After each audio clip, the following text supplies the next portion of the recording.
Wild card എൻട്രിയിൽ വന്ന ജിഷിൻ ഷാനവാസ് അനീഷിനെ കയറി ചൊറിയുന്ന പോലെ ഒന്ന് ചൊറിഞ്ഞിട്ടുണ്ട്. എന്നാൽ അതൊന്നും അനീഷിന്റെ രോമത്തിൽ പോലും ഏറ്റിട്ടില്ല.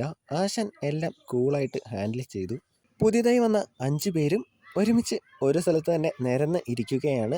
അനീഷ് വന്ന അന്ന് തൊട്ട് ഒരു സ്ഥാനത്ത് തന്നെയാണ്, ഒരു അറ്റത്ത് തന്നെയാണ് എപ്പോഴും ഇരിക്കുന്നത്. പുതിയതായി വന്നവരെല്ലാം നിരന്ന് ഇരിക്കുകയാണ്. അതിന്റെ അറ്റത്തായിട്ടാണ് അനീഷ് ഇരിക്കുന്നത്. സത്യയുടെ അറ്റത്ത് കാക്ക അപ്പി വെച്ചേക്കുന്ന പോലെയുണ്ട് എന്നാണ് ജിഷിൻ പറഞ്ഞത്. വളരെ മികച്ച 2-3 മത്സരാർത്ഥികളിൽ ഒരാളാണ് അനീഷ്.